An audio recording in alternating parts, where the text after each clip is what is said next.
ஹல்லேலூயா,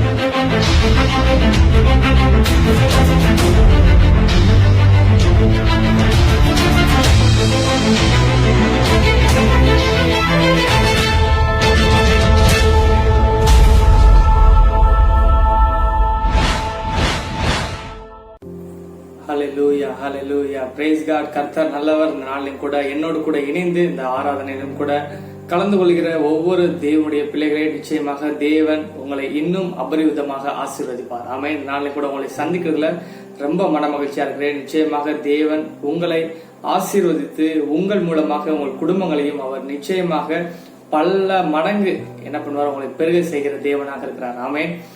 இந்த நாளிலும் கூட தேவனுடைய வார்த்தையை நாம் குறித்து நாம் பார்க்க போகிறோம். இந்த நாளிலும் கூட நாம் தேவனுடைய பந்தியாகிய ராபோஜனம் திருவிருந்து என்று சொல்லக்கூடிய அந்த ஐக்கியத்திலே, அந்த உறவிலே நாம் நிலைத்திருக்கும்படியாக, அந்த உறவிலே நாம் நிலைத்து நின்றால் என்ன பலன்லாம் கிடைக்கும் அப்படின்னு சொல்லி தான் நம்ம பார்க்கலாம் அப்படின்னு சொல்லி ஆசைப்படுறேன். தொடர்ந்து தேவனுடைய வார்த்தையை நீங்கள் கேட்டு நீங்களும் என்ன பண்ணுங்கள், மகிழ்ந்து என்னோடு கூட சேர்ந்து நீங்களும் அவருடைய பந்தியை, அந்த உறவிலே, அந்த ஐக்கியத்திலே நாம் நிலைத்து நிற்போம். நாம் எல்லாரும் அவருடைய அவயவகமா இருக்கிறோம். அவர் நமக்கு தலையாக இருக்கிறார். நாம் ஒவ்வொருவரும் நாம் ஒவ்வொரு பகுதியாக நாம் இருக்கிறோம். அதனால் நாம் ஒரே குடும்பமாக, ஒரே சரீரமாக, ஒரே ஆலயமாக நாம் இருக்கிறோம்.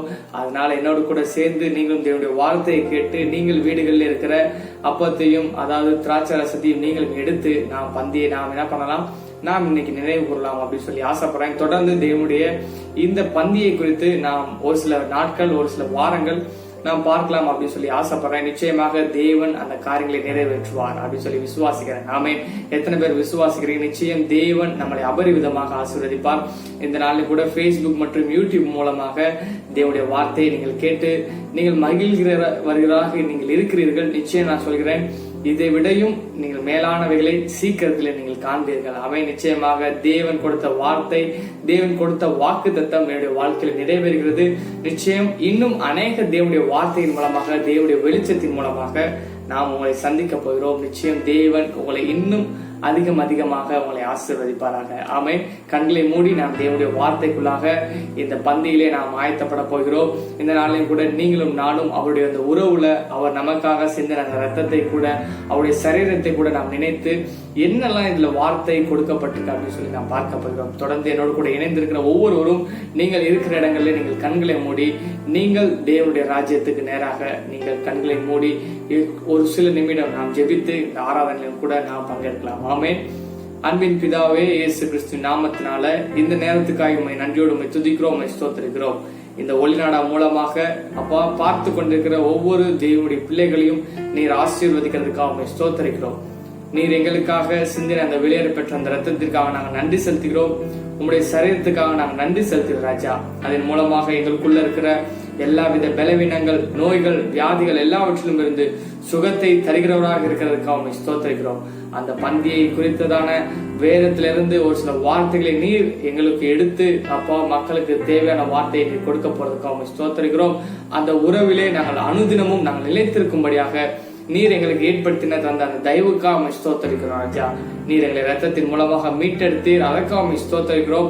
இந்த ரத்தம் மிகப்பெரிய ஒரு வல்லமை உள்ளதா இருக்கிறதுக்காக உம்மை ஸ்தோத்திரிக்கிறோம். நன்மை உள்ளதா இருக்கிறதுக்காக உம்மை ஸ்தோத்திரிக்கிறோம் ராஜா. தொடர்ந்து நீங்க ஆசீர்வதிங்க, வழிநடத்துங்க, பெரிய காரியங்கள் செய்யுங்க. இயேசு கிறிஸ்து நாமத்தில் ஜெபிக்கிறோம் ஜீவன நல்ல பிதாவே. ஆமென், ஆமென், ஆமென். தேவனுடைய வார்த்தை கூட நாம் பார்க்கலாம் அப்படின்னு சொல்லி ஆசைப்படுறேன். அதுக்கு முன்பாக நாம் ஒரு சில வசனங்களை நாம் வாசித்து நாம் தேவனுடைய வார்த்தையை நாம் தியானிக்கலாம். லூக்கா சுவிசேஷம் 22ஆம் அதிகாரத்துல 14ஆம் வசனத்திலிருந்து 20ஆவது வசனம் வரைக்கும் நான் வாசிக்கிறேன். நீங்களும் என்னோட கூட சேர்ந்து நீங்களும் வாசியுங்கள். லூக்கா சுவிசேஷம் 22ஆம் அதிகாரம் 14 20 வரைக்கும் நான் வாசிக்கிறேன். வேலை வந்தபோது அவரும் அவருடனே கூட 12 அப்போஸ்தலரும் பந்தி இருந்தார்கள். அப்பொழுது அவர் அவர்களை நோக்கி, நான் பாடுபடுவதற்கு முன்னே உங்களுடனே கூட இந்த பஸ்காவை புசிக்க மிகவும் ஆசையா இருந்தேன். தேவனுடைய ராஜ்யத்திலே இது நிறைவேறும் அளவும் நான் இனி இதை புசிப்பதில்லை என்று உங்களுக்கு சொல்லுகிறேன் என்று சொல்லி அவர் பாத்திரத்தை எடுத்து ஸ்தோத்திரம் பண்ணி, நீங்கள் இதை வாங்கி உங்களுக்குள்ளே பங்கிட்டுக் கொள்ளுங்கள். தேவனுடைய ராஜ்யம் வரும் அளவும் நான் திராட்சை பல ரசத்தை பானம் பண்ணுகிறதில்லை என்று உங்களுக்கு சொல்லுகிறேன் என்றார். பின்பு அவர் அப்பத்தை எடுத்து ஸ்தோத்திரம் பண்ணி அதை பிட்டு அவர்களுக்கு கொடுத்து, இது உங்களுக்காக கொடுக்கப்படுகிற என்னுடைய சரீரமா இருக்கிறது, என்னை நினைவு கூறும்படி இதை செய்யுங்கள் என்றார். போஜனம் பண்ணின பின்பு அவர் அவர் அந்தபடியே பாத்திரத்தையும் கொடுத்து, இந்த பாத்திரம் உங்களுக்காக சிந்தப்படுகிற என்னுடைய இரத்தத்தினாலாகிய புதிய உடன்படிக்கையா இருக்கிறது என்றார். ஆமென். இந்த நாளில் கூட நாம் வார்த்தையை பார்த்தோம். என்ன அப்படின்னு பாத்தீங்கன்னா, அவர் சீஷர்கள் எல்லாரும் என்ன பண்றாரு, வரவழைத்து 12 சீஷர்கள் என்ன பண்றாரு, வரவழைக்கிறாரு, உட்கார வச்சு என்ன பண்றாரு, இந்த அப்பத்தை என்ன பண்ணுங்க, இந்த திராட்சை ரசத்தை என்ன பண்ணுங்க, ஸ்தோத்திரம் பண்ணி கொடுக்குறாரு. இது நான் வர்ற வரைக்கும் நீங்க என்ன பண்ணுங்க, நினைவு கூறுங்கள் அப்படின்னு சொல்லி சொல்றாரு. இப்போ இதுல என்ன அப்படின்னு பாத்தீங்கன்னா, 2 விதமான காரியங்களை நம்ம பார்க்கிறோம். ஒண்ணு, அவர் பரலோகத்திற்கு, அதாவது தேவனுடைய பிதாவினுடைய வலது பாரசத்திலே அவர் வீற்றிருப்பதற்காக இந்த உலகத்திலே அவர் சிந்த போகிற, அதாவது ரத்தம் மாபெரிய ஒரு விளைவு ஏற்பட போகிற ஒரு சூழ்நிலை. ஏன்னா இந்த உலகம் பாவத்தினால இருக்குது, ஒரு பிசாசினுடைய ஆளுகைக்குள்ள இருக்குது. இதை ஜெயிக்கணும் அப்படின்றதுக்காக இந்த உலகத்திற்கு வந்தார். அப்ப இந்த காரியம் நிறைவேற போகிற அந்த சூழ்நிலை நேரத்துல அவர் என்ன பண்றாரு, சொல்றாரு, இதை நீங்க சாப்பிடுங்க, நான் வர வரைக்கும் நீங்க என்ன பண்ணுங்க, இதை நினைவு கூறுங்க அப்படின்னு சொல்லிட்டு அவர் என்ன பண்றாரு, அந்த நேரத்துல என்ன பண்றாங்க, காட்டி கொடுக்கப்படுறாங்க. மறுபடியும் என்ன பண்றாரு, யூதாஸ் மூலமாக இயேசு கிறிஸ்து காட்டி கொடுக்கப்பட்டு அவரை சிலுவையில அடிக்கப்பட்டு என்ன பண்றாரு, அவர் மரித்தார். 3ஆம் நாள் என்ன பண்ணார், உயிரோடு எழுந்தார். அப்போ நம்ம பார்க்கிறோம், மறுபடியும் அவர் என்ன பண்றாரு, மேலே அவர் போறாரு. அப்போ பரலோகத்துல அவர் போய் என்ன பண்றாரு, பிதாவினுடைய வலது பாரிசத்துல அவர் என்ன பண்றார், சிங்காசனத்துல வீற்றிருக்கிறதாக அவர் காணப்படுகிறார். அப்போ இப்ப நம்ம 2 விதமான காரியத்தை நம்ம அதில் பார்க்கலாம். என்னன்னா, அவர் வானத்தில் இருந்துகிட்டு, அதாவது வானத்தையும் பூமியும் சகலவற்றும் அவருக்கு என்ன இருக்கு, அதிகாரம் இருக்குது அப்படின்னு சொல்லி நம்ம மத்திய 28 18வது வசனத்தை நம்ம பார்க்கிறோம். வானத்திலும் பூமியிலும் சகல அதிகாரம் யாருக்கு, அவருக்கு கொடுக்கப்பட்டிருக்கு. அவர் சிங்காசனத்துல இருக்கிறாரு. இப்போ சிங்காசனத்துல அவர் இருக்கிறாரு. அவர் சிங்காசனத்துல வீற்றிருக்கும் பொழுதும் இப்பொழுதும் இந்த பூமியிலே அவருக்கு அதிகாரம் இருக்குது, வானத்திலும் அவருக்கு அதிகாரம் இருக்குது. அவன் நிச்சயமாக ஏன் இந்த வார்த்தை நான் சொல்றேன் அப்படின்னா, அவர் வானத்துல, அதாவது வானத்துக்கும் பூமிக்கும் சகலவற்றுக்கும் அதிகாரம் படைத்தவராக அவர் இருக்கிறார். அவருடைய ரத்தத்தையும், அவருடைய அதாவது சரீரமாகிய ரத்தத்தையும் அப்பத்தையும் நாம் பெற்று நாம் அதை என்ன பண்றோம், நம்ம புசிக்கும் பொழுது, அவருடைய அந்த உறவு நமக்குள்ள இருக்கும் பொழுது அந்த அதிகாரம் அது நமக்கும் சேர்த்து என்ன பண்ணுது, அந்த பவர் நம்மளும் பண்ணக்கூடிய அந்த ஒரு வல்லமைக்குள்ள நம்ம என்ன பண்றோம், நம்ம கடந்து செல்றோம். ஏன்னா இன்னைக்கு பாத்தீங்க அப்படின்னா, உதாரணத்துக்கு நம்ம சொல்லணும் அப்படின்னா, இப்போ ஒரு எம்பியோ அல்லது ஒரு எம்எல்ஏயோ இல்லது ஒரு முதலமைச்சரோ இல்ல பிரதமரோ இருக்கிறாங்க அப்படின்னா, அவங்க அந்த ஒரு பொசிஷன்ல இருப்பாங்க, அந்த ஒரு ஸ்டேஜ்ல இருப்பாங்க. அவங்க ஒரு ஜனங்களை ஆளக்கூடிய ஒரு ஆளுகை தன்மையில அவங்க இருக்கிறாங்க. ஆனாலும் அவங்களுடைய பிள்ளைகளுக்கு என்ன வந்துருது, அந்த ஒரு அதிகாரம் வந்துருது. எங்க அப்பா யார் தெரியுமா, அவர் என்னவா இருக்கிறார் தெரியுமா, அவருடைய போஸ்டிங், அந்த இதெல்லாம் சொல்லி காமிச்சு அந்த அதிகாரத்தை என்ன பண்ணுவாங்க, பயன்படுத்துவாங்க. அப்போ இதே மாதிரி தேவன் இந்த உலகத்தை ஆண்டு, உலகத்தை என்ன பண்ணார், உண்டாக்கி, உலகத்தை சிருஷ்டித்து தன்னுடைய ரத்தத்தின் மூலமாக மறுபடியும் விலைக்கரையமாக கொடுத்த அந்த ரத்தத்தின் மூலமாக மறுபடியும் என்ன பண்றாரு, அவர் போய் சிங்காசனத்துல இயேசு கிறிஸ்து என்ன பண்றாரு, பிதாவினுடைய வலது பாரசத்துல அவர் வீற்றிருக்கிறார். ஆனா அவர் வீற்றிருக்கும் பொழுது அந்த அதிகாரம் நம்ம இடத்துல இப்ப என்ன பண்ணுது, செயல்படுது. அது எப்படி, தேவனுடைய வார்த்தையின் மூலமாக மாத்திரம் இல்ல, அவருடைய உறவின் மூலமாக, இந்த ஐக்கியத்தின் மூலமாக, இந்த பந்தியின் மூலமாக இந்த அதிகாரம் நமக்குள்ள செயல்படுது. ஏன்னா நம்ம பாக்குறோம், இதுக்கு முன்னாடி நம்ம பார்க்கும்போது அவர் என்ன சொல்றாரு, 12 சீசர்களை அளவழைத்து என்ன பண்றாரு, அதிகாரத்தை கொடுக்குறாரு.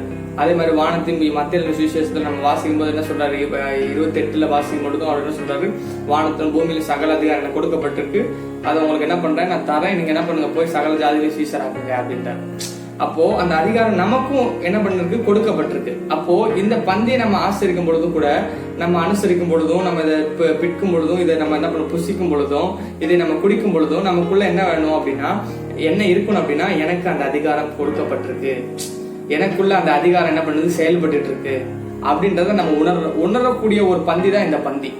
என் தேவன் இந்த உலகத்துல வந்தார், எனக்காக வந்தார், என் பாவங்களுக்காக வந்தார், என் சாபங்களுக்காக வந்தார், என் நோய்க்காக வந்தார், என்னுடைய அக்கிரமத்துக்காக வந்தாரு. இது எல்லாவற்றையும் என்ன பண்ணாரு, விலைக்கிரயமாக அதை எல்லாவற்றையும் அவர் ஏற்றுக்கொண்டார். எனக்கு சுகத்தை கொடுத்தார், எனக்கு என்ன பண்ணார், என்னுடைய பாவத்திலிருந்து என்னை நீதியாக மாற்றினார். அவர் ஏற்றுக்கொண்டு நம்மளை நீதிமானாக மாற்றி இருக்கிறார். பலவீனமா இருந்து நம்மள நோயிலிருந்து இருந்து நம்மளை என்ன பண்ணிருக்கிறாரு, ஒரு சுகத்தை கொடுத்திருக்கிறாரு, பலத்தை கொடுத்திருக்கிறாரு, ஒரு ஆரோக்கியத்தை கொடுத்திருக்கிறாரு, புது வாழ்வை கொடுத்திருக்கிறார், நித்திய ஜீவனை கொடுத்திருக்கிறார். அப்போ அந்த ரத்தத்தை என்ன பண்ணணும், நம்ம நினைத்து பார்க்க வேண்டும். விலையேற பெற்ற அந்த ரத்தம். அப்போ வானத்துக்கும் பூமிக்கும் சகல அதிகாரம் யாருக்கு கொடுக்கப்பட்டிருக்கு, இயேசு கிறிஸ்துவுக்கு கொடுக்கப்பட்டிருக்கு. அந்த இயேசு கிறிஸ்துவை நம்ம என்ன பண்றோம், இப்ப நம்ம புசிக்கிறவர்களாக நாம் இருக்கிறோம், நம்ம பானம் பண்ணிறவர்களாக நாம் இருக்கிறோம். அப்போ அந்த இயேசு கிறிஸ்து இப்ப நமக்குள்ள இருக்கிறாரு. அந்த அதிகாரம், அந்த வல்லமை நமக்குள்ள இருந்து என்ன பண்ணுது, செயல்பட ஆரம்பிக்குது. அவர் அநேகரை குணமாக்கினார். அநேக செவிடர்களை என்ன பண்ணார்? குணமாக்கினார். மரித்தவரை எழுப்பினாரு. எப்படி அற்புதங்கள் எல்லாம் செஞ்சிருக்காரு பாருங்க. இதெல்லாம் நம்மளால செய்ய முடியும். ஏனென்றால் அவருடைய ரத்தமும் அவருடைய சரீரம் நமக்குள்ள என்ன பண்ணுது? வேலை செய்யுது. நீங்க பந்தியில நீங்க எப்பப்பெல்லாம் இருக்கிறீங்களோ அப்பெல்லாம் சொல்லுங்க, வானத்திலும் பூமியிலும் சகல அதிகாரம் இயேசு கிறிஸ்துவுக்கு கொடுக்கப்பட்டிருக்கு. அந்த இயேசு கிறிஸ்து சரீரமும் அவருடைய ரத்தமும் எனக்குள்ளே இப்போ வரைக்கும் என்ன பண்ணிட்டு இருக்கு? அது வேலை செஞ்சுக்கிட்டே இருக்குது அப்படின்னு நீங்க என்ன பண்ணுங்க? நீங்க சொல்லுங்க. நிச்சயம் சொல்றேன், தேவனுடைய வல்லமை உங்களுக்குள்ள இருக்கும் பொழுது அது பெரிய மாற்றம் உண்டாகும். நம்ம வசனத்தை பார்த்தோம் அப்படின்னா, ஆதியில வார்த்தையா இருந்த தேவன் மாம்சமா அந்த உலகத்துல வந்தாரு. அப்ப இந்த மாம்சத்துல வந்த அந்த தேவன் இப்ப மறுபடியும் என்ன பண்ணிட்டாரு? ஆவியில எங்க போயிட்டாரு? பரலோகத்துல தேவனுடைய வலது பாரசத்துல போயிட்டாரு. இப்போ வார்த்தையும் இருக்குது, மாம்சமும் இருக்கு. எப்படி அப்படின்னு கேக்குறீங்களா? வார்த்தை நம்ம கையில கொடுக்கப்பட்டிருக்கு. மாம்சமாக அவருடைய என்னது? அவருடைய அப்பத்தையும் அவருடைய ரத்தத்தையும் நம்ம என்ன பண்றோம்? பானம் பண்றோம். இப்ப ரெண்டுமே என்ன பண்ணுது? உள்ள வருது. வார்த்தையா இருக்கும் பொழுது ஒரு வெற்றி கிடைத்தது. அவர் ஆவியில இருக்கும் பொழுது என்ன பண்ணிருக்கு? வார்த்தையா இருக்கும் போது வெற்றி, மாம்சத்துல இருக்கும்போது வெற்றி. இப்ப ரெண்டும் சேர்ந்து இருக்கும் போதும் மிகப்பெரிய ஒரு வெற்றி நம்முடைய வாழ்க்கையில நான் பார்க்க முடியும். ஆமென். நிச்சயமா சொல்றேன், நீங்கள் விசுவாசிப்பீர்கள் ஆனால் மிகப்பெரிய மாற்றம் உங்களுடைய வாழ்க்கையில, உங்களுடைய சரீரத்திலே உண்டாகும். இந்த வார்த்தை அப்படி பாருங்க. அதுக்கப்புறம் எபேசியர்ல 1-20 அதிகாரத்துல 20-23 வரைக்கும் வாசிங்க அப்படின்னா, அதுல உன்னதத்திலே அவர் உட்கார்ந்து இருக்கிறார், அவர் வீற்று இருக்கிறார். அதே போல 1 பேதுரு 3 அதிகாரம் 22 பாத்தீங்கன்னா, அவர் பரலோகத்துல என்ன பண்றாரு? அவர் இருக்கிறார், வீற்று இருக்கிறார் சிங்காசனத்துல. அப்போ இப்படிப்பட்ட ஆளு. அப்போ இது என்னன்னு பாத்தீங்கன்னா, ஒரு 3.5 வருஷம் அந்த உலகத்துல அவர் வாழ்றாரு, ஒரு மனுஷனா வாழ்றாரு. உங்களை மாதிரி என்ன பண்றாரு? வாழ்ந்தாரு, நடந்தாரு, வேலை செஞ்சாரு, சாப்பிட்டாரு, தூங்கினாரு. ஒரு விலங்கு மேல என்ன பண்றாரு? பயணிக்கிறாரு. கடல் மேல அலையில என்ன பண்றாரு? அந்த மாதிரி போறாரு. எல்லா விஷயங்களையும் என்ன பண்ணிருக்காரு? அவர் செய்திருக்கிறார். ஒரு மனிதனாக இந்த உலகத்துல வாழ்ந்தார், அடக்கம் பண்ணப்பட்டார், மரித்தார், 3ஆம் நாள் என்ன பண்ணார்? உயிரோடு எழுந்தார். இப்படிப்பட்ட இயேசு கிறிஸ்து இப்பொழுது சிங்காசனத்திலே வீற்றிருக்கிறார். 2வது மறுபடியும் வரப்போறேன் அப்படின்னு என்ன பண்ணிருக்காரு? ஒரு ஸ்டேட்மெண்ட் கொடுத்துட்டு போயிருக்காரு. யோவான் எழுதின சுவிசேஷத்துல 14வது அதிகாரத்துல 3வது வசனத்தை பாத்தீங்க அப்படின்னா, 14:3 பாருங்க. நான் போய் உங்களுக்காக ஸ்தலத்தை ஆயத்தம் பண்ணின பின்பு நான் இருக்கிற இடத்துல நீங்களும் இருக்கும்படி நான் மறுபடியும் வந்து உங்களை என்னிடத்தில் சேர்த்துக் கொள்வேன். இப்போ இது ரெண்டும் தான் இப்போதைக்கு ஒரு பெரிய ஒரு இது. இயேசு கிறிஸ்து வந்தாரு, ரைட்டு, செத்தா, அடக்கம் பண்ணப்பட்டார், மரித்தார், 3ஆம் நாள் உயிரோடு இருந்தாரு. இப்ப மறுபடியும் அவர் என்ன பண்ணாரு? பிதாவினுடைய வலது பார்சத்துல போய் உட்காந்துட்டாரு, மறுபடியும் வரேன்னு சொல்லியிருக்கிறாரு. இதுக்கு இடையில என்னதான் அப்படின்னு சொல்லி எல்லாரும் குழம்பி போயிருக்கிறோம். ஆனா நீங்க நல்லா புரிஞ்சுக்கிட்டீங்க அப்படின்னா, இப்போ அவர் அங்க இருக்கிறாரு 1, 2வது மறுபடியும் வரப்போறேன் அப்படின்னு சொல்றாரு. இப்போ அதுக்கு தேவையான ஆயத்தங்கள்லாம் அவர் பண்ணிக்கிட்டே இருக்கிறேன் அப்படின்னு சொல்றாரு. இதுக்கு இடையில அந்த உறவுக்குள்ள நாம் இருக்க வேண்டும். இந்த ரெண்டுக்கும் இடையில ஒரு உறவு இருக்கு பாத்தீங்களா? அந்த கேப்ல நீங்க என்ன பண்ணணும்? இன்னும் அதிகமாக அந்த உறவுக்குள்ள நீங்க போகணும் அப்படின்னா, நிச்சயம் சொல்றேன், இந்த பந்தியின் மூலமாகத்தான் நீங்க என்ன பண்ண முடியும்? அந்த ஐக்கியத்துல நீங்க நிலைத்திருக்க முடியும். அப்போ இதுல நினைவு கூறும் பொழுது வானத்தின் பூமி இங்க மேல இருக்க போகும்போது அதுக்கு முன்னாடி இங்க என்ன இருந்தாரு? சகல அதிகாரமும் அவருக்கு கொடுக்கப்பட்டிருக்கு, சகல என்ன பண்ணிருக்கு? எல்லா வல்லமையும் அவருக்கு கொடுக்கப்பட்டிருக்கு. இந்த வல்லமைய ஏன் மூலமாக இந்த பூமியில இப்ப செயல்படுகிறது. ஆமென். அப்படி சொல்லி நம்ம என்ன பண்ணணும்? விசுவாசிக்க வேண்டும். ஏன்னா இப்ப இந்த வார்த்தை இப்ப என்ன பண்ணுது? அந்த வார்த்தையான தெய்வம் மாம்சமாகி இப்போ நம்ம கிட்ட என்ன பண்றாரு? அப்பமும் ரத்தமாக நம்முடைய இடத்துல அவர் காணப்படுகிறார். இப்ப நம்ம அதை புசிக்கும் பொழுது எனக்குள்ளே சரீரத்திலே மிகப்பெரிய ஒரு மாற்றம் உண்டாகும். ஆமென். நான் விசுவாசிக்கிறேன், நிச்சயமாக உங்களுடைய வாழ்க்கையிலும் மிகப்பெரிய ஒரு மாற்றம் உண்டாகும். ஆமென். அப்போ இப்படிப்பட்ட சூழ்நிலையை நம்ம பாக்குறோம். அவர் சிங்காசனத்துல என்ன பண்றாரு? வீட்டுக்கும் செய்யறாரு. 2வது வருகை என்கிற அந்த வருகைக்கு அவர் என்ன பண்ணிக்கிறாரு? ஆயத்தம் ஆகிட்டு இருக்கிறாரு. எல்லா ஸ்தலங்களா ரெடி பண்ணிட்டு இருக்கிறாரு. அவர் வரேன் அப்படின்றாரு. அப்போ இது கிடையில நம்ம அந்த உறவுல நம்ம எப்படி இருக்கணும் அப்படின்னு சொல்றதுதான் நம்ம இன்னைக்கு பார்க்க போறோம். ஏன்னா அந்த ஐக்கியம், அந்த உறவு ரொம்ப ரொம்ப ரொம்ப என்ன பண்றது? ரொம்ப முக்கியம். ஏன்னா இன்னைக்கு குடும்பத்துக்குள்ள ஒரு உறவுன்றது ரொம்ப முக்கியமா இருக்குது. அப்பா, அம்மா, கணவன், மனைவி, பிள்ளைகள், பேரன், பேத்தி, தாத்தா, பாட்டி, சித்தப்பா, மாமா, அத்தை அப்படின்ற அந்த உறவு ரொம்ப முக்கியமா இருக்குது. யாராவது ஒரு ஆள் சண்டை போட்டாலும் அந்த குடும்பம் என்ன பண்ணுது? பிரிஞ்சு போயிருது. அடுத்து ஒரு கூடுகைக்கு வர மாட்டேங்குது. ஒரு சாப்பாடோ ஒரு பொருள் வாங்குறதோ ஒரு விசேஷமோ இல்ல என்ன பண்ண முடியல, கூட முடியல. அப்ப அந்த ஐக்கியம், அந்த உறவு ரொம்ப ரொம்ப ரொம்ப முக்கியமா இருக்குது. அப்போ இதே மாதிரி நமக்கும் தேவனுக்கும், நமக்கும் நம்முடைய சுத்தி இருக்கிற விசுவாசிகளுக்கும், நமக்கும் நம்முடைய குடும்பத்தாருக்கும், நமக்கும் நம்முடைய சொத்தில இருக்கிற எல்லாருக்கும் ஒரு உறவை ஏற்படுத்தி விட்டு போயிருக்கிறார், ஒரு ஐக்கியத்தை ஏற்படுத்திருக்கிறார். அப்ப அந்த ஐக்கியத்துல நம்ம எப்படி இருக்கணும்? ஒரு நிலைத்து நிற்கிறவர்களாக நம்ம என்ன பண்ணணும்? நம்ம காணப்படணும். இப்ப பாருங்க, 1 கொரிந்தியர்ல வசனம் வாசிக்கிறேன். 1 கொரிந்தியர் 11ஆம் அதிகாரத்துல 26வது வசனத்துல வாசிக்கிற பாருங்க. 1 கொரிந்தியர் 11வது அதிகாரம் 26வது வசனம். 1 கொரிந்தியர் 11:26. ஆகையால் நீங்கள் இந்த அப்பத்தை புசித்து இந்த பாத்திரத்தில் பானம் பண்ணும் போதெல்லாம் கர்த்தர் வருமளவும் அவருடைய மரணத்தை தெரிவிக்கிறீர்கள். அவருடைய மரணத்தை என்ன பண்றோமா, தெரிவிக்கிறோமா. அவர் எங்க பானம் பண்ணும் போதெல்லாம் நம்ம என்னென்னைக்கெல்லாம் பானம் பண்றோம். இப்ப நம்ம பானம் பண்ண போறோம். பானம் பண்ண போகும்போது நம்ம என்ன நினைக்க போறோம், அவருடைய இதை தான் நினைக்க போறோம். ஏன்னா 1 கொரிந்தியர் 15 பாத்தீங்கன்னா 4வது வசனம் சொல்றது. 3:4 பாருங்க. நான் அடைந்தும் அது உங்களுக்கு பிரதானமாக ஒப்பித்ததும் என்னவென்றால், கிறிஸ்துவானவர் வேத வாக்கியங்களின்படி நமது பாவங்களுக்காக மரித்து அடக்கம் பண்ணப்பட்டு வேத வாக்கியங்களின்படி 3ஆம் நாள் உயிர் தெழுந்தார் அப்படின்னு சொல்லிட்டு. இதுதாங்க சுவிசேஷம். அப்ப நம்ம நினைக்கணும், நம்ம இப்ப நம்ம பந்தியை நம்ம இப்ப நம்ம ஆயத்தமா இருக்கிறோம். இப்ப நம்ம அந்த பந்தியை புசிக்கும் பொழுது என்ன சொல்லணும் அப்படின்னா, எனக்காக என் பாவங்களுக்காக, என் சாபங்களுக்காக, என்னோட அக்கிரமங்களுக்காக, என்னுடைய மீறுதலுக்காக கல்வாரி சிலுவையில என் தேவன் மரித்தார், அடக்கம் பண்ணப்பட்டார், 3ஆம் நாள் உயிரோடு எழுந்தார். இதை நீங்க சொல்லணுங்க. நிச்சயம் இது மூலமாகத்தான் மிகப்பெரிய ஒரு மாற்றம் உண்டாகும். இன்னைக்கு எல்லாருக்குமே தெரியும், இயேசு கிறிஸ்து இந்த உலகத்துல வாழ்ந்தாரு, மரித்தாரு, 3ஆம் நாள் உயிரோடு எழுந்தாரு, மீண்டும் வருவார் அப்படின்றதும் எல்லாருக்கும் தெரியும். ஆனா ஏன் மரித்தாரு, எதுக்கு மரித்தாரு? நம்முடைய பாவங்களுக்காக, நம்முடைய அக்கிரமங்களுக்காக, வேத வாக்கியப்படி நிறைவேறும்படியாக அவர் என்ன பண்ணார், மரித்தார், அடக்கம் பண்ணப்பட்டார், 3ஆம் நாள் உயிரோடு எழுந்தார். ஒரு வெற்றி பெற்ற ஒரு வாழ்க்கையை வாழ்ந்தார் இந்த உலகத்துல. சரீரமாகி அப்பத்தையும் இந்த ரசத்தையும் நம்ம பார்க்கும் பொழுது நமக்குள்ள என்ன வரணும், ஒரு ஐக்கியம் அதுக்குள்ள ஏற்படுது. எனக்கும் என் தேவனுக்கும் உள்ள உறவு, இயேசு கிறிஸ்துவுக்கும் எனக்கும் உள்ள உறவு. ஏன்னா அவர் இப்படி உட்கார்ந்து சொல்றாரு, உயிரோடு இருக்கும் போதே என்ன பண்றாரு, இது நான் பிற்கப்படுகிற என்னுடைய சரீரமா இருக்குது. உயிரோட தான் இருந்து சொல்றாரு. அவர் மரித்ததுக்கு அப்புறம் ஏதோ ஒண்ணு சொல்லல, உயிரோடு இருக்கும் போதுதான் என்ன பண்றாரு, பிட்டு கொடுக்கறதுக்கு முன்னாடி சொல்றாரு, இது என்னுடைய சரீரமாக இருக்கிறது, என்ன நீங்க நினைவு கூறணும். நான் வர வரைக்கும், நான் போய் அவங்களுக்காக எல்லாத்தையும் ரெடி பண்ணிட்டு வர வரைக்கும் நீங்க என்ன பண்ணுங்க, என்னை நீங்க நினைவு கூறணும் அப்படின்னு சொல்லிட்டு என்ன பண்றாரு, அப்பத்தை பிட்டு கொடுக்கிறாரு. இது புது உடன்படிக்கையின் ரத்தமா இருக்குது அப்படின்னு சொல்லி என்ன பண்றாரு, கொடுக்கிறாரு.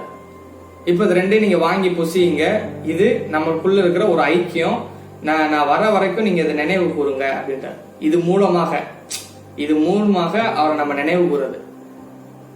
எங்க இந்த சரீரம், இந்த அப்பம் இந்த சரீரம் எனக்காக பிற்கப்பட்டது, இந்த ரத்தம் எனக்காக சிந்தப்பட்டது, நான் சுகமா இருக்கும்படியாக, நான் விடுதலையாக்கும்படியாக, நான் ஒவ்வொரு நாளும் வெற்றி பெற்ற ஒரு வாழ்க்கை வாழும்படியாக பிற்கப்பட்ட சரீரமா இருக்குது, ரத்தமா இருக்குது அப்படின்னு சொல்லி என்ன பண்றாரு, அப்பவே அவர் சொல்றாரு.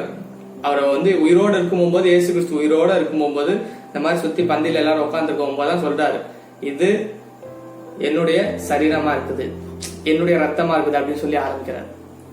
அப்போ அவர் இருக்கும் போதே சொல்லிட்டு போறாரு, நான் வர வரைக்கும் நீங்க என்ன பண்ணுங்க, இந்த ஐக்கியத்துல நீங்க நிலைத்திருங்க அப்படின்னு சொல்லி எல்லா சீசர்களையும் உட்கார வைத்தாரு. காட்டி கொடுக்க போறோன்னு சொல்றாரு, மறுதளிக்க போறோன்னு சொல்றாரு. சொல்லிட்டு அந்த ஐக்கியத்துல என்ன பண்றாரு, உட்கார வச்சு கொடுக்குறாரு. அப்போ இன்னைக்கு நம்ம என்ன பண்றோம், கொடுக்கும் போதே அவன் தப்பு பண்றவனை தனியா ஒதுக்குறோம், அவனை தனியா ஒதுக்குறோம். இப்படி ஒதுக்கும் போது என்ன ஆகுது, இதனுடைய நன்மை, இதனுடைய ஆசீர்வாதம், இதனுடைய பலன் அவங்க என்ன பண்ண முடியல, பெற முடியாம போயிருது. இன்னைக்கு பாத்தீங்கன்னா கோயில்ல பிரசாதம் கொடுப்பாங்க, ஒரு பிரசாதத்தை கொடுப்பாங்க, ஒரு பொங்கலோ ஒரு புளியோதரையோ இல்ல ஏதோ ஒண்ணு அந்த கோயில்ல படைக்கும் போது என்ன பண்ணுவாங்க, கொடுப்பாங்க. இப்ப நான் இருக்கிற இந்த ஏரியால பாத்தீங்கன்னா பெருமாள் கோயில் இருக்கு, அப்புறம் காட்டு மாரியம்மன் கோயில், இப்படி 2 விதமான கோயில் இருக்கு. நான் சின்ன பிள்ளைல இருக்கும் போது என்ன பண்ணுவாங்க, வீட்டுல எல்லாரும் வேலைக்கு போயிடுவாங்க. நான் ஸ்கூல் முடிச்சுட்டு நான் ஸ்கூலுக்கு முன்னாடி வந்துட்டு ட்ரெஸ் எல்லாம் மாத்திட்டு ஹோம்ஒர்க் எல்லாம் முடிச்சுட்டு அப்படியே நேரா வந்தா கோயிலுக்கு பக்கத்துல தான் கிரவுண்ட். ஏன்னா கோயில் பக்கத்துல எப்பயுமே ஒரு சின்ன கிரவுண்ட் இருக்கும், இப்பயும் இருக்கு. நீங்க வந்தீங்கன்னா, எங்க ஊருக்கு வந்தீங்கன்னா நீங்க நிச்சயமா பார்க்கலாம். மதுரையில திருமங்கலத்துல இப்பயும் பஸ் ஸ்டாண்ட்ல இருந்து நீங்க வந்தீங்க அப்படின்னா நேரா வந்தா பெருமாள் கோயில் இருக்கும், அது பக்கத்துலயே காட்டு மாரியம்மன் கோயில் இருக்கும். ரெண்டுமே பாத்தீங்கன்னா ஒரு சின்ன ஒரு விளையாடுற அளவுக்கு, அதாவது நாங்க சின்ன பிள்ளையா இருக்கிறதுனால விளையாடுறதுக்கு எங்களுக்கு தேவையான அளவுக்கு ஒரு கிரவுண்ட் மாதிரி. அப்ப அங்க விளையாண்டுட்டே இருப்போம். திடீர்னு பார்த்தா கோயில பிரசாதம் கொடுப்பாங்க, திடீர்னு கோயில தேங்காய் உடைப்பாங்க. அத யாருக்குமே உனக்கு கிடையாது, நீ கிறிஸ்டின் உனக்கு கிடையாது, நீ முஸ்லீம் உனக்கு கிடையாது அப்படின்லாம் கிடையாது. எல்லாருமே வாங்கி பெற்றுக்கொள், எல்லாமே வாங்கிக்க. யாருனாலும் வரிசையில என்ன பண்ணலாம், வாங்கிக்க. வெகுமா ஓடி போய் வாங்குறது, கையில வாங்குறது இல்ல, அந்த ஒரு இலமா இருக்கும், இலையில வச்சு தருவாங்க. இதெல்லாம் நான் வாங்கி சாப்பிடுறேன். நான் வந்து பொய்லாம் சொல்ல, உண்மையதான் சொல்றேன். இப்பயும் இருக்கு, அதுதான் சொல்றேன். என் கூட வாங்கி சாப்பிட்ட நண்பர்கள்லாம் இன்னும் இருக்கிறாங்க. அப்போ ஏன் இதை நான் சொல்றேன்னா, ஒரு கோயில வந்து ஒரு பிரசாதத்தை கொடுக்குறாங்க, நம்ம போய் வாங்கி சாப்பிடுறோம், அதுல எல்லாரும் பயன்படுறாங்க. ஒரு ஆகாரம் அந்த நேரத்துல ஒரு பசி என்ன பண்ணுறது, ஒரு அடங்கிறது, ஏதோ ஒரு சூழ்நிலையில அந்த இது முடிஞ்சிருது. அப்போ இதை வந்து நம்ம பாத்தீங்கன்னா எல்லாருமே வாங்கி சாப்பிடுறாங்க. அது கீழ் ஜாதி மேல் ஜாதி அந்த இது எதுவும் பாகுபாடு கிடையாது. நீ எந்த மதம் அந்த மதம் இந்த மதம் எதுவும் கிடையாது, பெரிய ஆளு சின்ன பையன் அப்படின்னு கிடையாது. பிரசாதம் இருக்கிற வரைக்கும் யார் யார் வாங்கிக்கலாமோ எல்லாம் வாங்கிக்கோங்க, எல்லாம் சாப்பிட்டுக்கோங்க. நீங்க வாட்டுக்கு போய்கிட்டே இருக்கணும், அவ்வளவுதான். நானும் வாங்கி சாப்பிட்டு நிறைய நாள் வாங்கி சாப்பிட்டுருக்கேன். ஏன்னா வீட்டுல எல்லாரும் என்ன பண்ணிடுவாங்க, வேலைக்கு போயிடுவாங்க, நைட்டு வந்தாலும் அவங்க வீட்டுல இருப்பாங்க. நம்ம விளையாட போறோம்னு வெளியே வந்துடுறது. அந்த நேரத்துல சாயந்தரம் பாத்தீங்கன்னா ஒரு சிலரும் பூஜை நடந்து கொடுப்பாங்க, ஒரு சிலர் மதியான நேரம் நடக்கும். லீவு நாளா சனிக்கிழமெல்லாம் பாத்தீங்கன்னா, வெள்ளிக்கிழமை சனிக்கிழமெல்லாம் பூஜை நடக்கும், தவறாம நடக்கும், கொடுப்பாங்க, ஏதாவது ஒன்று கொடுப்பாங்க. திடீர்னு பாத்தீங்கன்னா அதாவது காட்டு மாரியம்மன் கோயில் எல்லாம் பாத்தீங்கன்னா திருவிழா நடக்கும். அந்த சீச்சட்டி எடுக்கிறது, இந்த மாதிரி பால் கொடை எடுக்கிறது, இந்த மாதிரிலாம் ஒரு சூழ்நிலை இருக்கும் போது போய் உட்காந்து அப்படியே பந்தியில உட்காந்து சாப்பிட்டுலாம் வந்திருக்கேன். ஏன் இதை நான் உங்ககிட்ட ஓப்பனா சொல்றேன்னா, அங்க வந்து யாரும் என்னை வந்து இந்த பந்தியில வந்து உட்காரக்கூடாது, நீ ஒதுக்கி வைக்கணும் அப்படின்னு சொல்லி எந்த இதுலயுமே உறவுல நம்ம தள்ளி வைக்கல. ஆனா இன்னைக்கு நம்ம வந்து இந்த சரீரத்தையும் இந்த அப்பத்தையும் நம்ம கொடுக்கறதுக்கு இது ஒரு பிரசாதமாக, இது நோய் தீர்க்கிற ஒரு மருந்தாக, ஒரு விடுதலை கொடுக்கிற ஒரு மருந்தாக இருக்கிற இந்த ஒரு பிரசாதமே சொல்லாம, இந்த பிரசாதத்தை நம்ம என்ன பண்றதுல எல்லார்ட்டையும் கொடுக்கறது கிடையாது. இதுக்கு ஒரு ஏஜ் லிமிட், ஒரு வயசை ஒன்று என்ன பண்றோம், நிர்ணயம் பண்றோம்.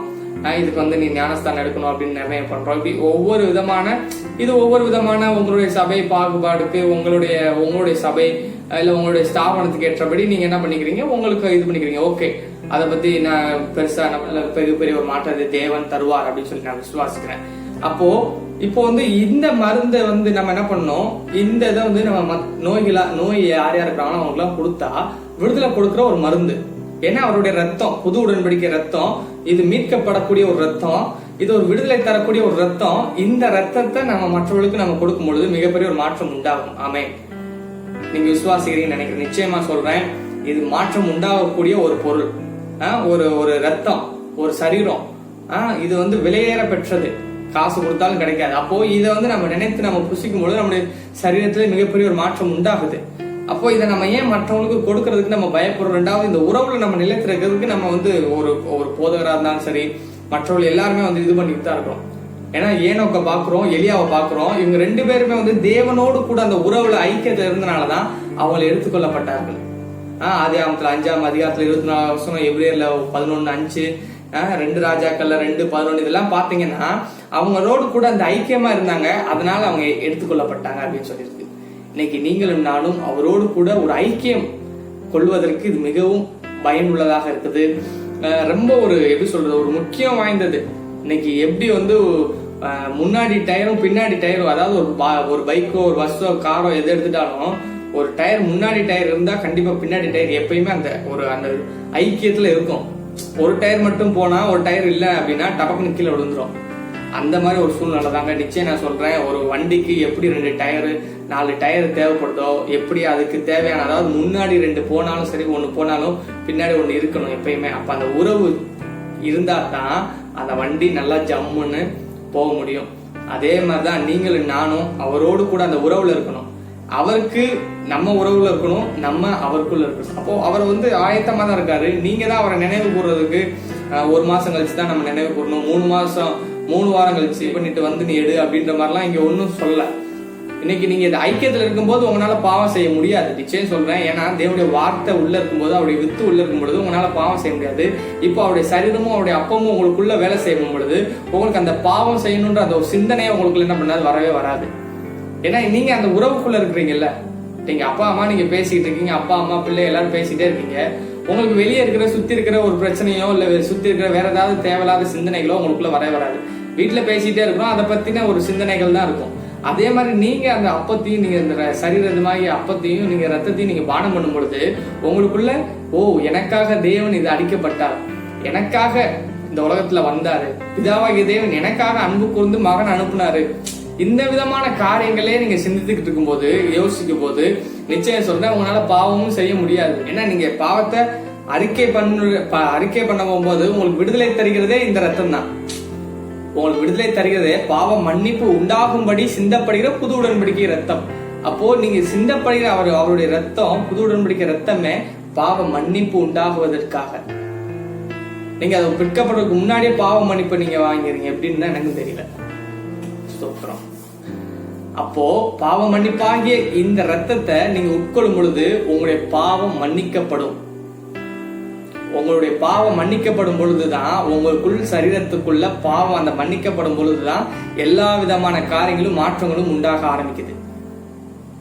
ஏன்னா அவருடைய வார்த்தை உள்ள இருக்கும் பொழுது பாவம் செய்ய முடியாது. தேவனால் பிறக்கிற மனுஷன் பாவம் செய்ய மாட்டான்னு. இப்போ நீங்க மறுபடியும் பிறந்தவர்களா இருக்கிறீங்க, புது உடன்படிக்கைக்குள்ள நீங்க வர்றீங்க. பழைய உடன்படிக்கையில தான் ரத்தத்தை என்ன பண்றாங்க, ஒன்றும் பண்ண முடியல. அதனாலதான் ஆடு மாடு கோழி புறா எல்லாத்தையும் ரத்தத்தை பலிடுறது. இப்பெல்லாம் பாத்தீங்கன்னா அந்த தண்ணி என்ன சொல்றது, பூசணிக்காய் தர்பூசணி பழத்துல என்ன பண்றாங்க, குங்குமத்தை போட்டு உடைச்சிடறாங்க. கடவுளுக்கே தெரியக்கூடாது, கடவுளையே ஏமாத்துற அளவுக்கு கொண்டு வந்தாச்சு. அவ்வளவு தூரத்துக்கு இந்த ரத்த உடன்படிக்கை ரொம்ப மிக மிக மிக பெரியது. ஏன்னா இன்னைக்கு ஒரு மனுஷனுக்கு ரத்தம் ரொம்ப தேவை. அப்போ அப்படிப்பட்ட ஒரு வாழ்க்கையில இந்த நாட்கள்ல தேவன் நமக்கு ஒரு ரத்தத்தை என்ன பண்ணிருக்காரு, செஞ்சிருக்கிறாரு. இந்த ரத்தத்தின் மூலமாக தான் நமக்குள்ள பெரிய பெரிய மாற்றங்கள் உண்டாகுது. அப்போ இந்த ரத்தத்தின் மூலமாகத்தான் நம்ம ஆசீர்வதிக்கப்படுகிறோம் அப்படின்றத நீங்க என்ன பண்ணணும், நீங்க நினைவு கூற வேண்டும். ஏன்னா இந்த ரத்தத்தை சிந்துவதற்காகத்தான், கல்வாரி சிலுவையில் அடிக்கப்படுவதற்காகத்தான் இயேசு கிறிஸ்து இந்த உலகத்திலே பிறந்தார். ஏன்னா நம்முடைய பாவத்தை கழுவணும், எப்படியாவது கழுவணும். யார் மூலமா கழுவலான்னு பார்த்தாரு, யார் மூலியமா இல்லை, எல்லாருடைய மேல பாவம். ஒருவனும் நீதிமான் இல்லை, எல்லாரும் தேவன் பாவம் செய்தவர்களாக தான் இருக்கிறாங்க, தேவ மகிமை அற்றவர்களாக காணப்படுறாங்க. அப்ப இப்படிப்பா ஒருவனும் நல்லவனே கிடையாது, எல்லாம் கெட்ட பையனா இருக்கிறாங்க, எல்லாரும் ஐக்கிய பையனா இருக்கிறாங்க. இப்படி இருக்கும் போது கல்வாரி சிலுவையில் அடிக்கப்படுவதற்காக, என் பாவங்களை நிவர்த்தி செய்வதற்காக தேவன் தம்முடைய ஒரே பேரான குமாரன் இந்த உலகத்துக்கு அனுப்பினார். அப்போ இன்னைக்கு வெற்றி, வார்த்தையாகிய வெற்றி, வார்த்தையை வைத்து இந்த உலகத்தை உண்டாக்கி அதுல ஒரு வெற்றியை பார்த்தார்.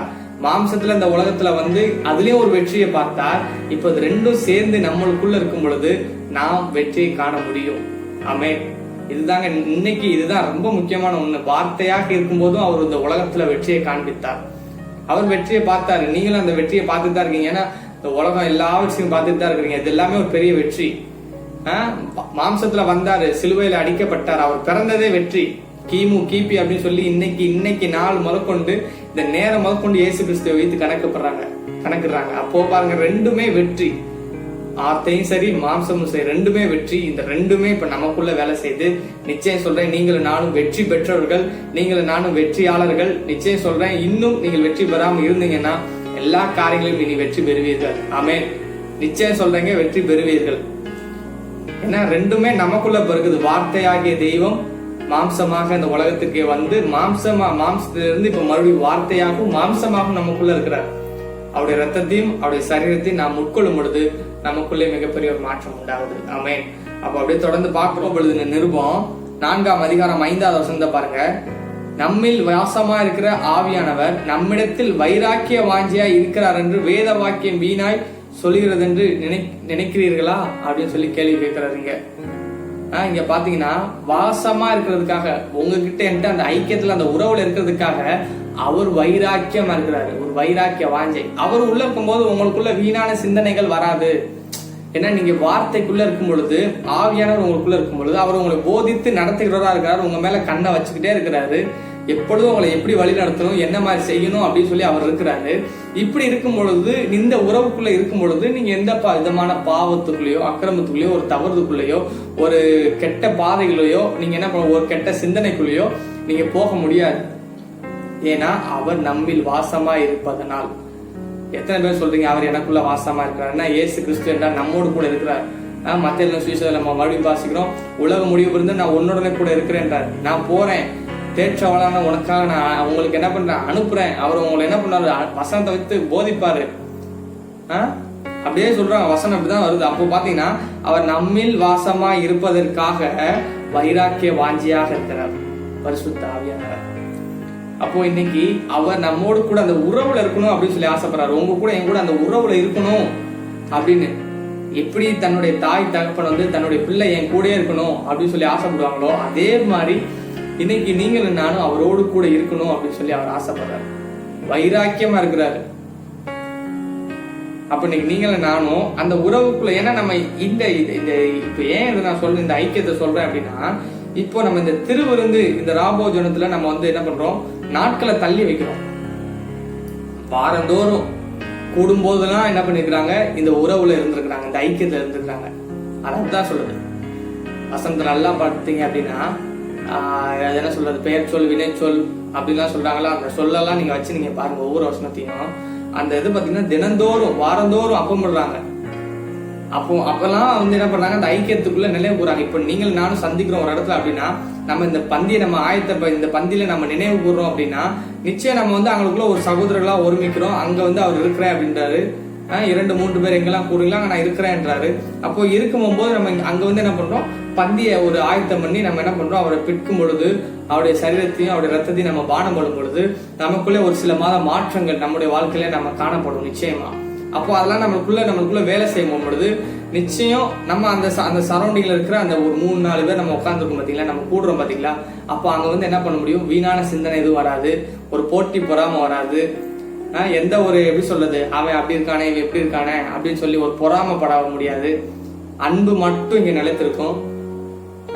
எவ்வளவு விஷயம் அடைந்து பாருங்க. இந்த ஒரு ஐக்கிய உறவுல வேற எதுவும் கிடையாது. ஒருவருக்கொருவர் ஒரு ஊக்குவித்தது, எப்படி இருக்கிறீங்க, என்ன பண்றீங்க, எப்படி என்ன விதமான இருக்கிறீங்க, இந்த மாதிரிலாம் பேசக்கூடிய ஒரு நல்ல ஒரு வாய்ப்பு கிடைக்கும் நிச்சயம் சொல்றேன்.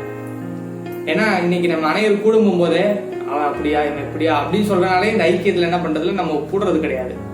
அவன் வந்தா அப்படி இருக்கும், இவன் வந்தா இப்படி இருக்கும் இப்படின்னு சொல்லி ஒதுக்கிறது.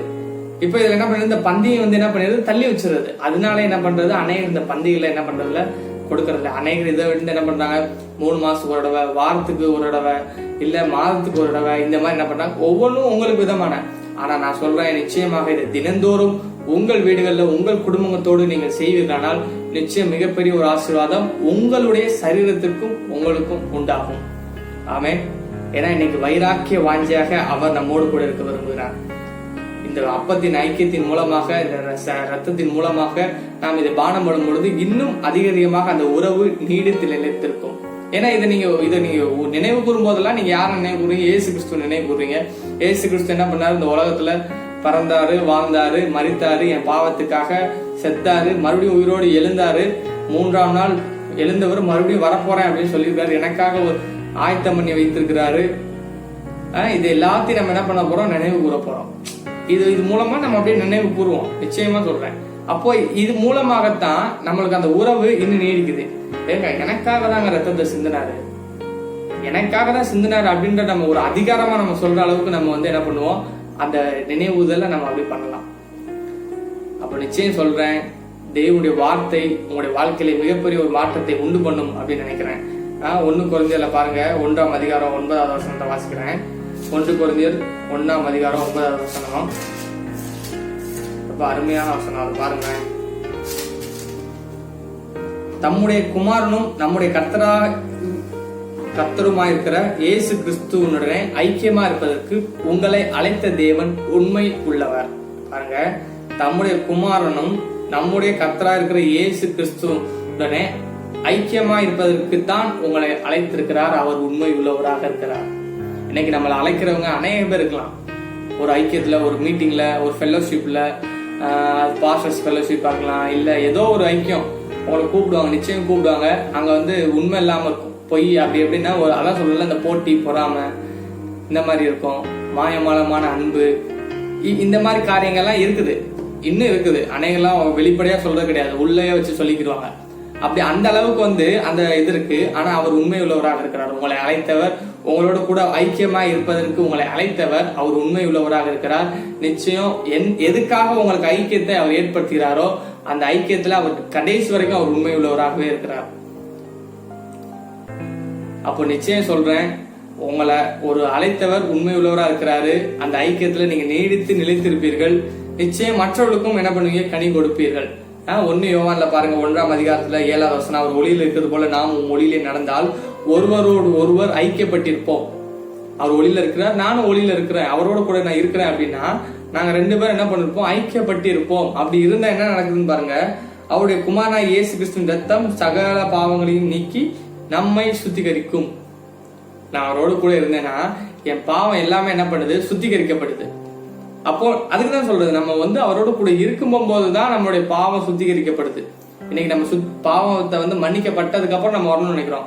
நீங்க வந்ததுக்கு அப்புறம், நீங்க அவரோட இருந்ததுக்கு அப்புறம் தான் என்ன பண்ணுது, உங்களுடைய பாவம் மன்னிக்கப்படுது, நீங்க சுத்திகரிக்கப்படுறீங்க. ஏன்னா உங்களுக்காக பிற்கப்படுகிற சிந்தப்படுகிற ரத்தமா இருக்குது. பாவம் மன்னிப்பு உண்டாகும்படி சிந்தப்படுகிற ரத்தம். இங்க பாருங்க, ஒளியிலோடு ஒரு ஐக்கியப்பட்டிருக்கும் பொழுது இயேசு கிறிஸ்துவின் ரத்தம் சகல பாவம் நீக்கி சுத்திகரிக்கிறது. அப்போ இந்த ஐக்கியத்துல இருக்கும் பொழுது உங்களுடைய பாவங்கள், அக்கிரமங்கள் எல்லாவற்றுக்கும் ஒரு விடுதலை கொடுக்கப்படுகிறது. அப்போ நிச்சயம் சொல்லுங்க, நான் இந்த உறவுல நான் நிலைத்திருப்பேன், இந்த ஐக்கியத்துல நான் நிலைத்திருப்பேன், என் தேவன் என் கூட இருக்கிறாரு, நான் அவரோடு கூட இருக்கிறேன். இந்த ஐக்கியத்துல நான் நிலைத்திருக்கும் பொழுது என் பாவங்கள் எல்லாம் மன்னிக்கப்படுது, என் சாபங்கள் எல்லாம் மன்னிக்கப்படுது. நான் அவரோடு கூட இருக்கிறபடியால் எனக்குள்ள பரிபூர்ண சுகம் உண்டாகிறது. ஆமென். தொடர்ந்து பார்ப்போம். தேவனுடைய வார்த்தை நிச்சயமாக நம்முடைய வாழ்க்கையிலே மிகப்பெரிய ஒரு மாற்றம் உண்டு பண்ணும். வசனம் சொல்கிறபடி நமக்காக பிற்கப்படுகிற இயேசு கிறிஸ்துவினுடைய சரீரம், நமக்காக சிந்தப்பட்ட புது உடன்படிக்கையாகிய அவருடைய ரத்தம், இதை நாம் பானம் பண்ணும் பொழுது அவரை நாம் நினைவு கூறுகிறோம். நிச்சயமாக அவர் வருகிற வரைக்கும் நாம் இதை நினைவு கூறுவோம். உங்களுடைய வீடுகள்லையும் சரி, நீங்கள் எங்க இருந்தாலும் சரி, உங்களுடைய சபைகள் இருந்தாலும் சரி, அல்லது நான் குடும்பமா இருக்கிறோம் அப்படின்னாலும் சரி, இல்ல நீங்க தனிப்பட்ட மனுஷனாக இருந்தாலும் சரி, நீங்கள் அவருடைய பந்தியை எடுத்து நீங்கள் என்ன பண்ணுங்கள், எங்களோடு கூட சேர்ந்து இந்த ஆராதனையில் கலந்து கொண்டதுக்காக உங்களை ஸ்தோத்திரிக்கிறேன். நிச்சயமாக தேவன் உங்களை அபரிவிதமாக ஆசீர்வதிப்பார். நீங்கள் அவரோடு கூட அந்த உறவிலே, நீங்கள் அந்த ஐக்கியத்திலே நீங்கள் நிலைத்திருப்பீர்களானால் நிச்சயம் இன்னும் பரிபூர்ண ஆசீர்வாதம் உங்களுடைய வாழ்க்கையிலே காணப்படும். ஆமென். ஏன் அப்படின்னா, அவரோடு கூட நீங்க அந்த உறவுல நீங்க நிலைத்திருக்கும் போகும்பொழுது உங்களுடைய பாவம், அதாவது உங்களுடைய பாவம், அக்கிரமம் எல்லாமே என்ன பண்ணுறது, சுத்திகரிக்கப்படுது. ஏன்னா உங்களுக்காக சிந்தப்படுற இந்த ரத்தத்தின் மூலமாகத்தான் அது கழுவப்படுது. அப்போ நீங்க அவரோட கூட இருக்கும் போகும்போதுதான் என்ன பண்ணுது, இதுல இருந்து ஒரு மாற்றம் உண்டாகுது. இன்னைக்கு நம்ம பாவத்தெல்லாம் கழுவிட்டு நம்ம வரோம் சொல்றோம். எதனால கழுவுறோம்? ரத்தத்தினால. ரத்தம் எப்படி கழுவுறோம்? வார்த்தையின் மூலமா கழுவுறோம். இப்போ இங்க லிட்டரா என்ன பண்றோம், நம்ம இந்த அப்பத்தையும் இது என்ன பண்றோம், நம்ம உட்கொள்ளும் பொழுது இது மூலமாக நம்முடைய சரீரத்தில் இருக்கிற பாவத்தை, அக்கிரமத்தை, நோயை, வியாதிய, ஏதாவது சின்ன சின்ன கட்டிகள் ஏதாவது இருந்துச்சு அப்படின்னா நிச்சயம் சொல்றேன், இதை நீங்க உட்கொள்ளும் பொழுது மிகப்பெரிய ஒரு மாற்றம் உங்களுடைய வாழ்க்கையில காணப்படும். ஆமென். உங்களுடைய உச்சம் தலைமுதல் உள்ளங்கால் வரைக்கும் ஏதாவது கட்டிகள், இல்ல ஏதாவது ஒரு வியாதி, எனக்கு அது இருக்குங்க, எனக்கு இது இருக்குங்க, சொல்லவே முடியலங்க, கமெண்ட்லயே பண்ண முடியலங்க அப்படின்னு நீங்க நினைக்கலாம். நிச்சயம் சொல்றேன், அது எந்த வியாதியா இருந்தாலும் சரி, எந்த ஒரு பலவீனமா, எந்த ஒரு நோயா இருந்தாலும் சரி, எந்த ஒரு தரித்திரமா இருந்தாலும் சரி, நிச்சயம் நான் சொல்றேன், இதை நீங்கள் உட்கொள்ளும் பொழுது மிகப்பெரிய ஒரு மாற்றம் உங்களுடைய வாழ்க்கையில காணப்படும். ஆமென். ஏன்னா இது உங்களுக்காக பிற்கப்படுகிற அவருடைய சரீரமாக இருக்கிறது, உங்களுக்காக சிந்தப்படுகிற அவருடைய ரத்தமாக இருக்கிறது. இது பாவம் மன்னிப்பு உண்டாகும்படியாக கொடுக்கப்படுகிறது. நிச்சயம் நீங்கள் மன்னிக்கப்பட வேண்டும் என்றால் நீங்கள் அவருடைய பந்தியை நீங்கள் என்ன பண்ணுங்க, ஆயத்தப்படுத்துங்கள். அவரோடு கூட அந்த உறவிலே நீங்கள் நிலைத்திருங்கள். அவர் வருகிற வரைக்கும் போயிட்டாரு, மேல இருக்கிறாரு, அடுத்து வர போறாரு. அதுக்கிடையில ஒரு ஐக்கியம், நம்ம அவரோடு கூட இருக்கணும். அந்த ஐக்கியம் தான் இந்த ஐக்கியமே. உங்களுடைய தாத்தாவோ, உங்களுடைய பாட்டியோ, இல்ல யாரோ ஒருத்தவங்க உங்களுக்கு ஒரு வீடோ ஒன்று ஏதோ ஒன்று கட்டி கொடுத்துட்டாங்க, இல்ல ஒரு காரோ ஒரு பைக் ஒன்று வாங்கிட்டாங்க அப்படின்னா, வாங்கி கொடுத்துருக்காங்கன்னா, அதை நீங்க பார்க்கும் போதெல்லாம், அதை நீங்க நினைக்கும் போதெல்லாம், சரி எங்க தாத்தா எப்படிப்பட்ட தெரியுமா எனக்கு வாங்கி கொடுத்துருக்காரு, எங்க பாட்டி எப்படி தெரியுமா இப்படிலாம் வாங்கி கொடுத்துருக்காங்க பாருங்க, இப்படி வீடு, அழகான வீடு அப்படின்னும் போது நம்ம என்ன பண்றோம், தாத்தா பாட்டியோட அந்த நினைவுக்குள்ள போறோம். அவங்க எப்படிப்பட்டவங்க தெரியுமா, அவங்க எப்படி வாங்கியிருந்தாங்க தெரியுமா, அவங்க என்னென்னலாம் செய்வாங்க தெரியுமா, என்னென்னலாம் பண்ணுவாங்க தெரியுமா அப்படின்னு நம்ம அங்க போறோம். பாத்தீங்களா? இதே மாதிரி நீங்கள் இந்த ஐக்கியத்தின் மூலமாக என் தேவன் எப்படிப்பட்டவர், என் தேவன் எப்படிப்பட்டவர் என்பதை முதலாவது நாம் சிந்திக்க முடியும். கல்வாரி சிலுவையில ரத்தத்தை சிந்தும்படியாக வந்த என் தேவன் நிச்சயமாக உங்களுக்காக, எனக்காக, பாவங்களுக்காக, சாபங்களுக்காக, நோய்களுக்காக, வியாதிகளுக்காக, தரித்திரத்துக்காக மிகப்பெரிய ஒரு மாற்றம் உண்டாகும்படியாக இந்த உலகத்திலே வந்தார். நிச்சயம் ஒரு வெற்றி வாழ்க்கையாக வாழ்ந்தார்.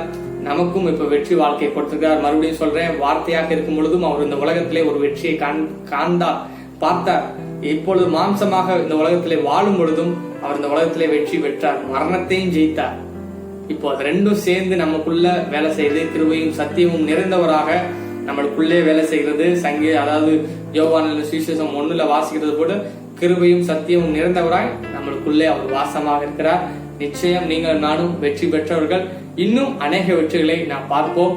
இப்பொழுது கூட நாம் அவருடைய சரீரமாகிய அப்பத்தையும் நாம் அதே போல இரத்தத்தையும் நாம் பானம் பண்ண போகிறோம்.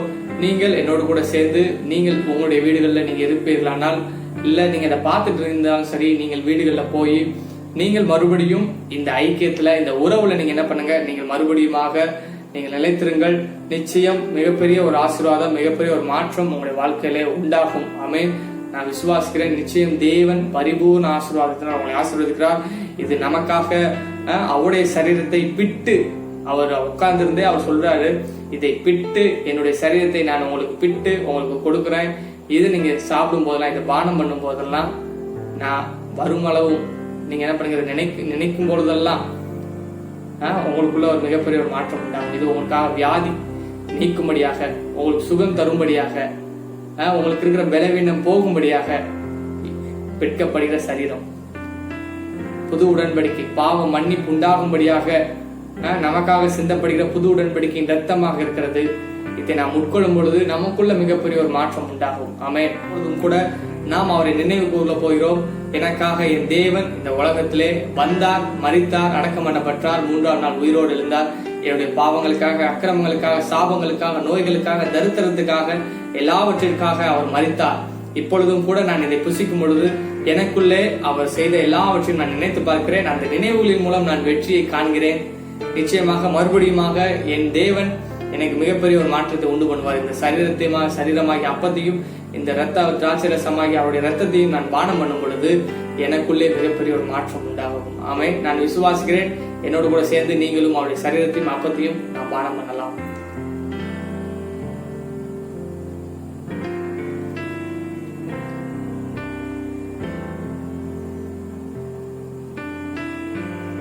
ஆமென். கர்த்தர் நல்லவர். நிச்சயமாக மிகப்பெரிய ஒரு ஆசீர்வாதம் உங்களுக்கு உண்டாயிருக்கும். ஏன்னா தேவன் மிகப்பெரிய வல்லவர், உங்களை அழைத்தவர், உங்களை ஐக்கியத்திற்கு ஏற்படுத்தியவர், உண்மை உள்ளவர். மூடுவோம், நாம் ஜெபிக்கலாம். அன்பின் பிதாவே, உங்களுடைய ரத்தத்தையும் உங்களுடைய சரீரமாகிய அப்பத்தையும் நாங்கள் பானம் பண்ண எங்களுக்கு கொடுத்த இந்த ஐக்கியத்திற்காக, இந்த உறவுக்காக நாங்கள் நன்றி செலுத்துகிறோம். இந்த யூடியூப் மூலமாக, பேஸ்புக் மூலமாக அப்பா மக்கள் பார்க்கிற ஒவ்வொருவரையும் நீர் ஆசீர்வதிகளுக்காக ஸ்தோத்திரிக்கிறோம். தொடர்ந்து உம்முடைய ஐக்கியத்தையும், உம்முடைய ராபோஜனத்தையும், உம்முடைய திருவிருந்தையும் நாங்கள் நினைக்கும்படியாக எங்களுக்காக கல்வாரி சிலுவையிலே நீர் சிந்தின அந்த ரத்தத்தின் மூலமாக நாங்கள் மீட்கப்பட்டதுக்காக நாங்கள் உண்மை ஸ்தோத்திரிக்கிறோம். உமக்கு நன்றி செலுத்திக்கிறோம். நீர் எங்களுக்காக ஏற்படுத்தின அந்த ஐக்கியத்துல நீர் உண்மை உள்ளவராக இருக்கிறதுக்காக உண்மை ஸ்தோத்திரிக்கிறோம். நீர் எங்களுக்குள்ள இருக்கிற நோய்கள், பலவீனங்கள், வியாதிகள், மரணம் எல்லாவற்றிலும் இருந்து நீர் விடுதலை தரும்படியாக சிந்தப்பட்ட உங்களுடைய ரத்தத்தையும் உம்முடைய சரீரமாகிய அப்பத்தையும் நாங்கள் உட்கொள்ளும் பொழுது எங்களுக்குள்ளே மாற்றத்தை நாங்கள் காண்கிறதுக்காக ஸ்தோத்திரிக்கிறோம். நீர் வருகிற வரைக்கும் நாங்கள் உம்மை நோக்கி பார்க்கும்படியாக நீர் இதை ஏற்படுத்தினதுக்காக உண்மை ஸ்தோத்திரிக்கிறோம். இதை பார்த்து கொண்டிருக்கிற, கேட்கிற ஒவ்வொருவரையும் நீர் ஆசீர்வதிப்பீராக. அவருடைய குடும்பங்களிலும் அவருடைய வாழ்க்கையிலும் இதே போல நீர் செய்வீராக. இயேசு கிறிஸ்து நாமத்தினால் நாங்கள் அப்படியே நாங்கள் ஆசீர்வதிக்கிறோம். ஒரு பெரிய ஒரு மாற்றத்தை நீர் உண்டு பண்ணியிருக்காக உண்மை ஸ்தோத்திரிக்கிறோம். துதிகான மகிமை அனைத்தும் இயேசு கிறிஸ்து ஒருவருக்கே நாங்கள் செலுத்துகிறோம். ரட்சகர் மீட்பருமாகிய இயேசு கிறிஸ்துவின் நாமத்தில் ஜெபிக்கிறோம் ஜீவன நல்ல பிதாவே. ஆமென், ஆமென், ஆமென். God bless you. கர்த்தர் உங்களை ஆசீர்வதிப்பாராக. தொடர்ந்து தேவனுடைய வார்த்தையை கூட நாம் கேட்டு மகிழலாம். ஆமென், ஆமென்.